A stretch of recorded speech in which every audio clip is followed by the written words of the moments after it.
குஜராத் டைட்டன்ஸ்ல இருந்து ஒரு surprise big. எனக்கு தெரியும் நல்லா போடுவாருங்க, நல்லா தான் ஆடிட்டு இருக்காரு, டொமஸ்டிக்லாம் சூப்பரா பர்ஃபார்ம் பண்ணிட்டு இருக்காரு அப்படின்ட்டு. பட் ரொம்ப வருஷம் ஐபிஎல்ல ஒரு டீம் பர்டிகுலர் டீம்ல ஆடாமே இருந்தாரு.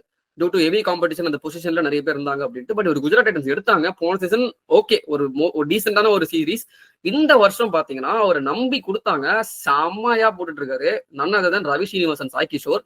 அவரு அந்த லெஃப்ட் ஆர்மரா இருந்துமே ஒரு கேரம் பால் வச்சிருக்காரு, ஒரு variation. So against left hander சூப்பரா ஒர்க் அவுட் ஆகுது. அவர் சரியா யூஸ் பண்ணலைங்க கில், ஓப்பனா சொல்றேன். அவர் நிறைய இடத்துல யூஸ் பண்ணிருக்கலாம் கண்டெயின் பண்றதுக்கு. And to give credits to Gill, இந்த டீம்ல நிறைய பவுலர்ஸ் இருக்காங்க, நல்லா பர்ஃபார்ம் பண்ற பவுலர்ஸ் இருக்காங்க. இந்த ஒரு படத்துல கஞ்சா கருப்பு சொல்லுவார்ல, ஏன்டா வந்த கார்டு எல்லாமே ஜோக்கரா இருந்தா என்னடா பண்றது அப்படின்ற மாதிரி எல்லாருமே பவுலர் நல்லா போடுறாங்கன்றதுனால இவர் சாய் கிஷோருக்கு கொடுக்கல, அப்படி கூட கொடுக்கலாம். பட் தென் ஒரு கொடுத்த சான்ஸ்ல ஒரு 14 விக்கெட் எடுத்து வச்சிருக்காரு வித் டீசென்ட் எக்கானமி. லெஃப்ட் ஹேண்டர்ஸ்க்கு சூப்பரா போட்டிருக்காரு, அதுதாங்க அவங்க சொல்ல வேண்டிய விஷயம்.